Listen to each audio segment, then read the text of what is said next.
Sir, ano pong masasabi ninyo dahil nag-viral na po yung post po ninyo sa Facebook ukol rito? Ano ba talaga ang kaulugan po ninyo doon sa post na yon na nag-viral po sa social media? Opo, actually, yung dito sa post ko, wala naman akong masamang ibig sabihin dito. No?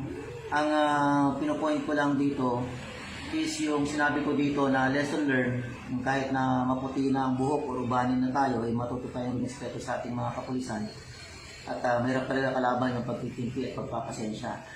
Alam mo, sa totoo lang kasi, kaya ako na-come up sa ganitong klase ng pagpo-post dito kasi napanood ko yung video. Ano? Ilang beses kong pinapanood yung video. Nung unang beses ko napanood yung video, napamura pa nga ako doon at nung dinaril nga nung pulis doon, yung matanda, at saka sinunod yung lalaki doon.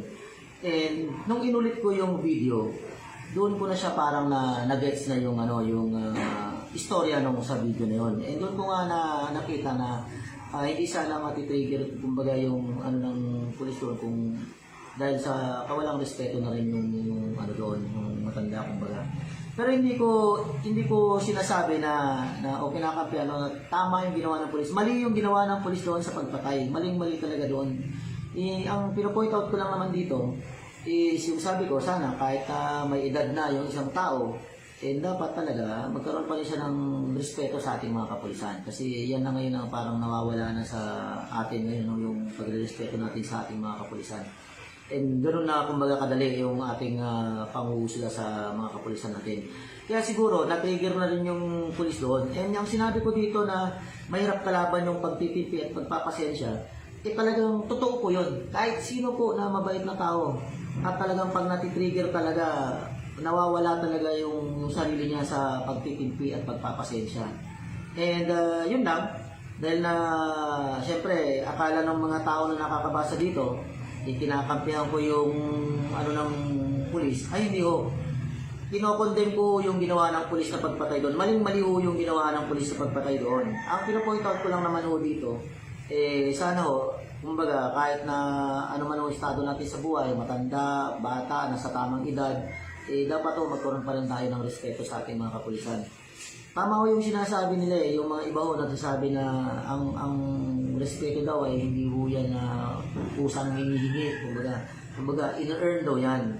So, sabi tama naman kasi sabi nga ng isang mataas na official din respect begets respect.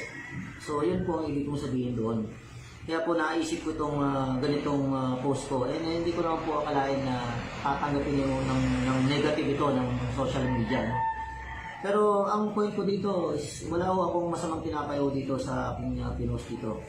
Ang pinopoint out ko lang is yung dapat magkaroon tayo ng respeto sa bawat isa. Kasi kaming mga pulis ho, tao lang din ho kami. Hindi kami robot at meron din kaming mga damdamin na nasasaktan din. So, yun lang naman po ang ko dito.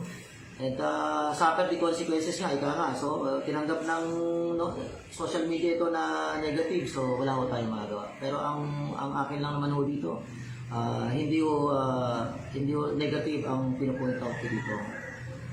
Sir, the post has been deleted po, kaninang umaga? Apo, pero dinelete ko na po yun nung kaninang umaga pa po. Kasi nung sabi nag-viral na nga, tignan po yung mga negative comments. So, dinelete ko na po yun. And tumawag nga din po yung aming provincial director. At kinakall yung attention ko at tinatanong ko ano yung tungkol dito sa pinost ko nito.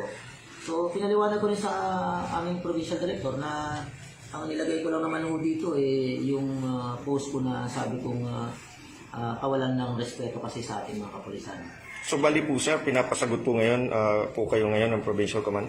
Opo. Bali, meron ako natanggap dito na explanation at pinapasagot po ako dito regarding sa pinost ko kaninang umaga. Yan kasi viral na ho ito So, handa po kayong sagutin ito at ang ukol po dito sa issue na pong ito, sir?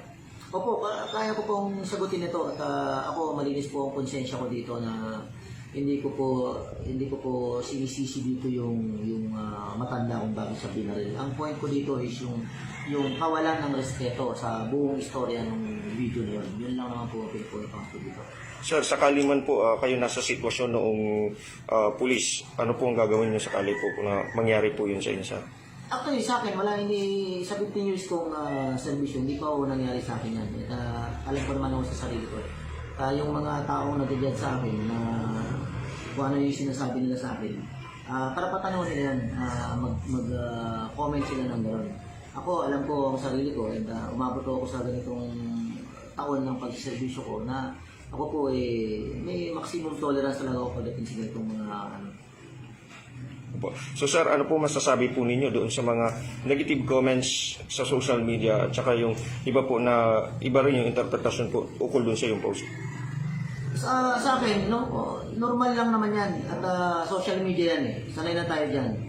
Hindi na tayo bago sa issue sa social media. Marami na tayo nababasa. Ako, since 2008 pa ako gumagamit ng Facebook. So, alam ko na ang kalakaran sa social media. Ang mga tao, hindi mo talaga mapiklis yan. No? Kung ano yung kanilang comment doon sa aking pinost, karapatan ho nila yon. Sariling opinion din ho nila yon. Ako naman, kung tatanggapin ko kung ano yung mga pinost nila kasi ako naman din ang nag-post nito eh.